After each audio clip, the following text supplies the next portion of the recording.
This episode is brought to you by LifeLock. Between two-factor authentication, strong passwords, and a VPN, you try to be in control of how your info is protected. But many other places also have it, and they might not be as careful. That's why LifeLock monitors hundreds of millions of data points a second for threats. If your identity is stolen, they'll fix it, guaranteed, or your money back. Save up to 40% your first year. Visit LifeLock.com/podcast for 40% off. Terms apply. The Manage Smarter Show is brought to you by SalesCred, the app that helps salespeople discover why they miss quota and what to do about it. Find out more at salescred.com. Welcome to the Manage Smarter podcast with hosts C. Lee Smith and Audrey Strong. We're glad you're here for discussions on new ways to manage smarter, hire, develop, and retain talent, improve results, and propel team performance to new heights. This is the Manage Smarter podcast. We've talked a lot on the show about revenue, but there is some new thought leadership from our guest today about consistently increasing revenue. And that's not an easy thing to do. Usually it's a little bit of a roller coaster ride. Especially when the economy is going on a roller coaster ride. So we're going to try to align ourselves with that. And my friend Anthony Iannarino that has just written a new book, which you're going to introduce to us. And actually, when you see Anthony or whatever, it's like he's got like all of his books. So that'll be great. But actually, yeah, it's behind it's over my shoulder right here. And we're looking forward to hearing from him about that. That's right. Welcome to Manage Smarter, everyone. My name is Audrey Strong. I'm the Vice President of Communications here at Sales Fuel. And I'm C. Lee Smith. I'm the president and CEO and founder of Sales Fuel. And your buddy Anthony Iannarino is our guest. He is a writer, speaker, salesperson, sales leader, entrepreneur, publishes a daily blog at thesalesblog.com, or since you're both in Ohio, I should say thesalesblog.com. Oh, okay, that's funny. That's right. Yeah. Author of the new book, Leading Growth, the proven formula for consistently increasing revenue, an expert guide to enabling revenue growth. And Anthony, I'm going to read the description off of Amazon because I thought this was great to really give people an idea of the content.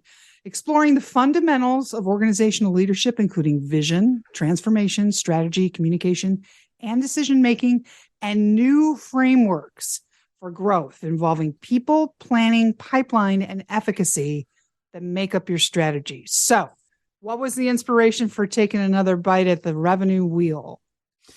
Well, books 1, 2, 3, and 4 were all for salespeople. So that's all I had done. 4 books, all for reps. And if you do what we do, then you eventually realize you have to help sales managers who are really the only thing that's going to cause growth, or what I had one client describe as negative growth. And that's actually just called shrinking. It's not growth. It's going the other direction.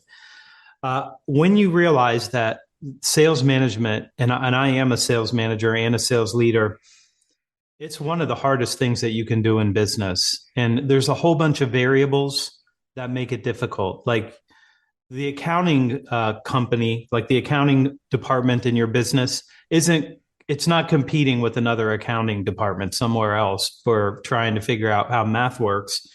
But in our business, you have competition. You have a variability of skills and effectiveness on your sales force. You have things like recessions that happen.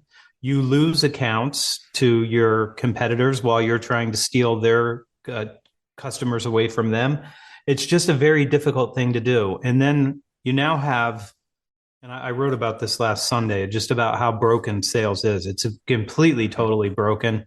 And in large part because we've decided that instead of working with people, we're just going to buy them technological toys that they can use that steal their time and make them less effective than they've ever been, and making it even harder to get revenue growth. And then, with that, my experience is similar to yours is that, the most important job that a sales manager has to do is not only with his or her own team, but also, across department. You mentioned the accounting department just being one of them. There's marketing. There's all kinds of other departments, logistics and the people that actually pump product out for many companies. That's a challenge. It's hard when you have two masters. So what I see is that the company really wants the sales manager to work for the company. And if you're going to have revenue growth, then you're going to have to work for your team. And those are two very different ideas. I know one company that literally forecasts every day. So their sales managers have to report up a forecast that is 24 hours old. It makes no sense at all. Like nothing happens in that period of time, but that's how they run their business. And everybody's got these giant dashboards and they're looking at all of the metrics. But looking at the metrics is just not the same thing as having true accountability where an individual salesperson has to self-report. Like if you look at their metrics on your dashboard and you don't do anything about it immediately, you've condoned bad behavior. That's what you've done. You've said, I'm going to accept it. My standards are low. Your standards are low. We'll have low standards together. We won't bother each other. And we'll just try to get along and get through this thing. That's basically how a lot of people do it. But when you make somebody say out loud, Lee, I didn't have any meetings last week and I created no new opportunities and I didn't advance any of the opportunities that are in the pipeline at all. Now, if you have to say that maybe 3 or 4 times, you're going to feel really, really unhappy with yourself. And I'm going to start giving you some of that pressure that you should feel, that you don't want to ever show up at a meeting and not be able to say, I had 3 meetings last week. 2 of them are opportunities. I disqualified the third, and I moved 2 deals forward from discovery into the next stage. Now, if you did that, that sounds pretty good. But if you let people do whatever they want to do and you don't check that, then you have no accountability and you have no standards, and then you won't get growth. So that is the far end of this, is where that is. But if you engage, if you're constantly talking to your team, I mean, in communication, in most sales organizations, there's too little of it. And the best sales organizations that I get to see, they continually communicate, and like it's a relentless communication, and they're always changing the stories. They're always changing the data. They're always giving you some new look at the same thing because they want you to believe that these things are true and they're good and they're right, and you're going to pursue them. So if you have that kind of communication and you have a relationship and you're working on effectiveness, you can grow every year. If you don't have that, though, you can make it really, really hard to even stay the same. And how do you learn something like this? First, you lose your largest account. That was $6 million a year. And then you have a $3 million churn naturally in your business. So you need $9 million to get back to even. I did that 3 years in a row. 3 years in a row. I lost my largest. I lost my largest again. And I had a bad year because of a recession. It's very hard to do the same number all those 3 years in a row. I got back to the same number, $38 million, 3 times, 3 years in a row. And after that, I realized that I wasn't doing this well, and that I had to do something about the churn. And I had to make sure that if we were going to lose an account that spent $6 million, I need another one that does $6 million. And I worked all my time on that to figure out, like, how do you get rid of that churn so that you can go forward? The next year I went to 46 million though. So that was a good jump by getting some of my problems out of my way. This is what makes this a hard job. Mm-hmm. Yeah. Other So than- you mentioned about the communication, and now let's say that you have a process, and now you need to communicate that process, which requires buy-in. It's like, I mean, you start off in your new book, I mean, just hitting us, dropping truth right from the very beginning. You didn't mess around with this one. And you talked about 13 enrollment strategies that you and Seth Godin put together. I'd like you to talk a little bit more about that, because I think that's very useful. Seth is a friend of mine, and I've been to his place. The reason I'm in this loft right here is because I went to visit him, and he had a 3-bedroom condo as his office, and he had like they're roasting coffee beans, and I mean it's an amazing place. Like you would. Does he know where the Splenda is? That's what I want to know. I don't know if he does. He's an interesting guy, and I happened to be sitting outside of a company that I was going to visit, and I was just wondering, like, where's the literature on enrollment? I mean, we know we want to enroll people. We know we're trying to get commitment instead of compliance. We know this. And I sent him an email, and the email said, where is there any literature about enrollment? And he said, there isn't any. So we're having this email conversation. And he said, I should write something about that. And I said, could you do it by noon? That would be really helpful for me if you could get it done that fast. And when I left the company and I went to my email, there was an email of the blog post that he posted after I asked him to write something. And he included me on that. And if Seth ever includes your book on a blog post, you will be number one in whatever category you were in every time he does that. He's got a lot of power, and a lot of people take his advice. So he wrote it for me, and I read it, and then I made my list, and I sent it to him, and I said, this is my list of enrollment strategies. And he said, I have 3 more. And he sent them back to me, and he added his 3 to it, which was great. And it was very helpful for me doing that. So I have a relationship with him, and he does care about things like enrolling people and actually giving themselves over to something like that, which is what we're really trying to do. Like, we're really trying to get our team to just give themselves over to our vision, to our goals, to all the things that we have to do, and understand that we can make a difference if we do those things. Like, we can make a difference and I keep thinking about this, Lee.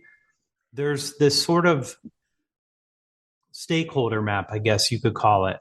Like, if we don't help the salesperson, they don't make the income that they need, so they get hurt.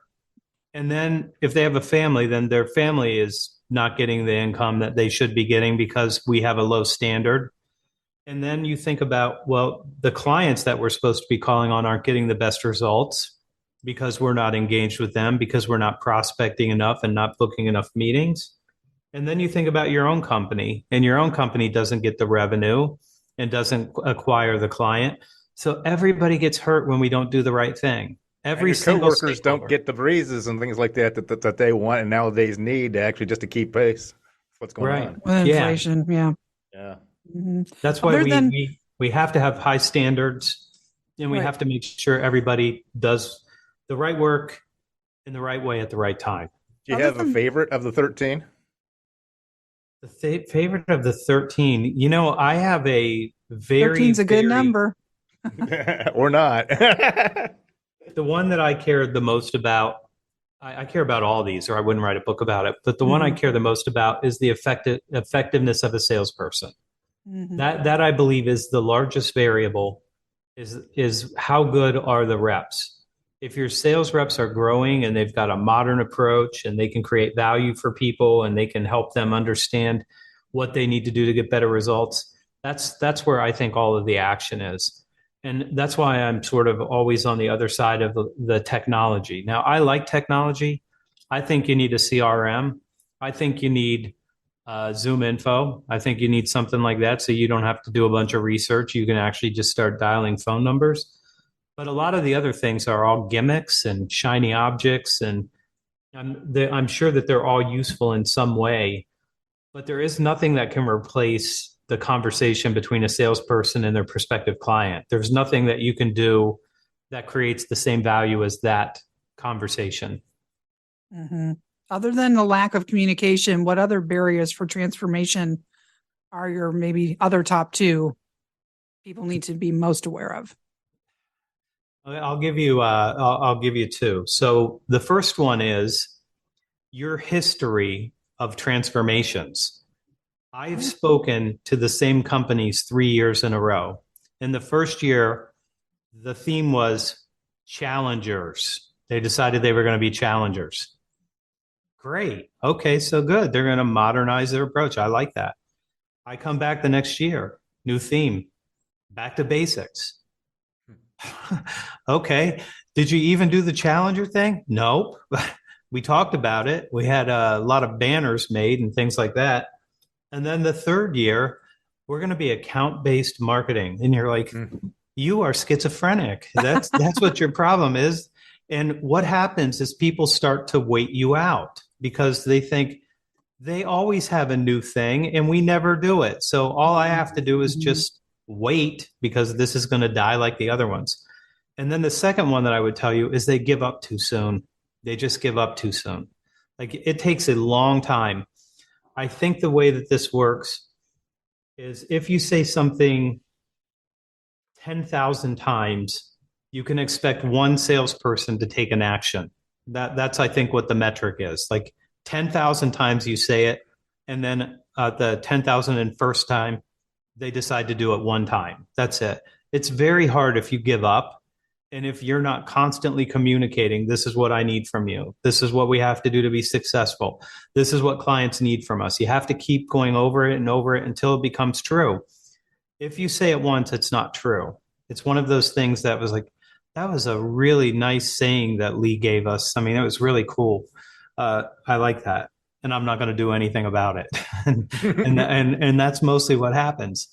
So a lot of this is just relentless communicating, asking people to not to comply, but to commit to these things, and then giving them that vision and tell them, like, this is who we're going to be.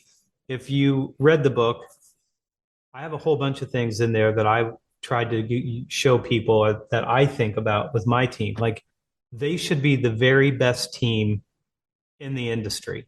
They should be that good. They should be that good that we differentiate just by our salespeople are better than other people's salespeople, and they should be, which is often awkward for me when they send me things and they say, we'd like to train your teams.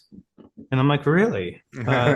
Would you teach them to say, maybe look at my profile and decide whether or not you think I might really be a prospective client for you? And that's a little bit just me being a little miffed with people not doing the work of looking at somebody and just automating their LinkedIn, right? Totally.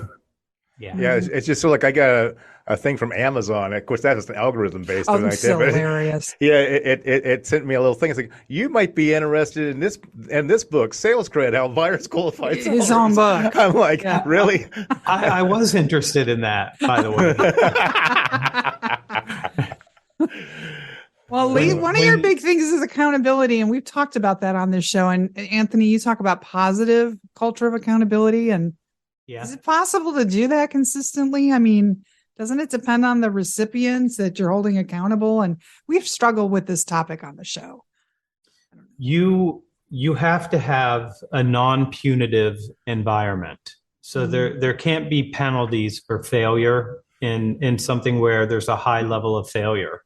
I mean, if you get 45% win rates, you got a 55% loss rate, but it's probably enough for you to be in the stacked ranking pretty high up. So we can't punish people for those things, but we can have consequences. So if there are no consequences, then there is no accountability. Now, I like humane consequences, even though if you ask my children, when I punish them, if they thought it was humane, they would tell you, no, it was brutal.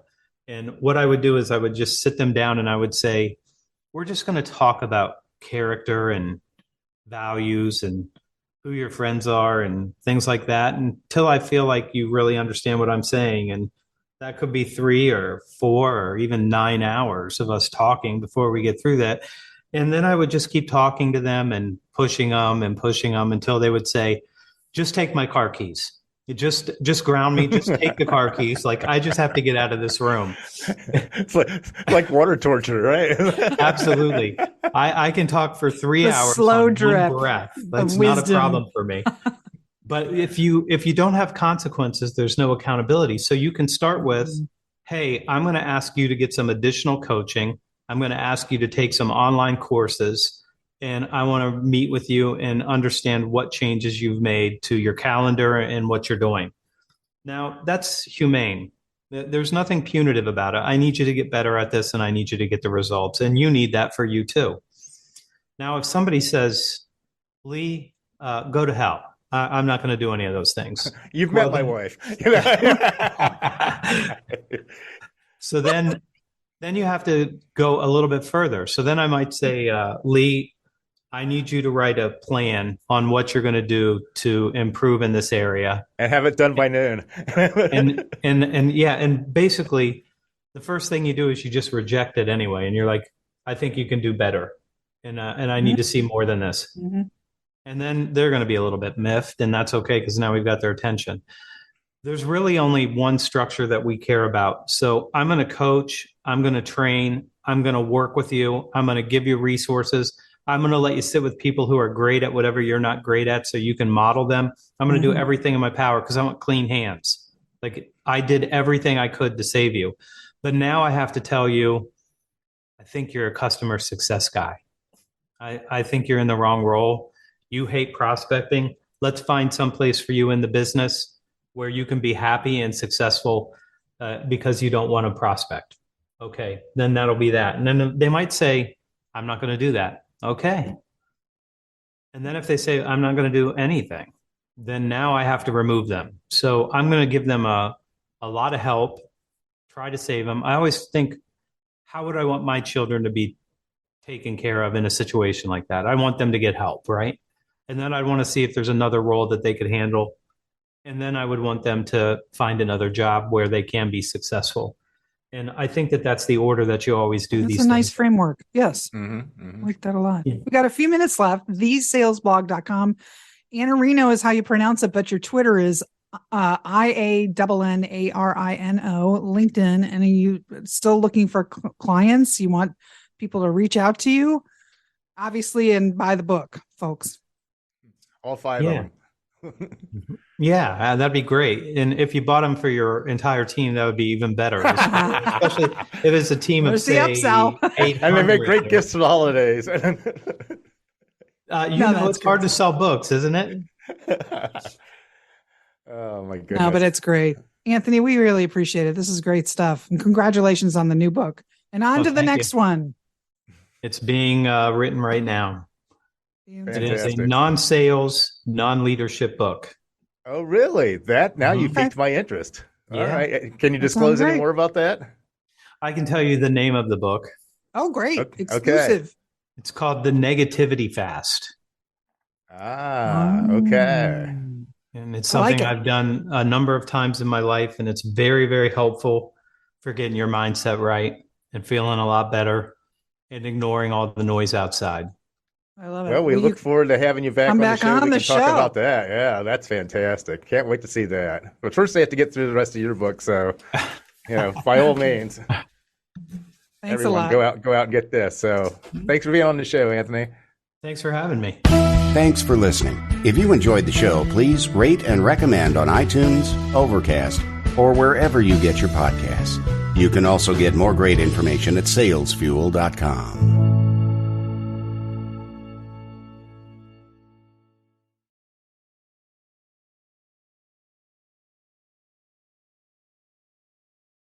This podcast is a part of the C-Suite Radio Network.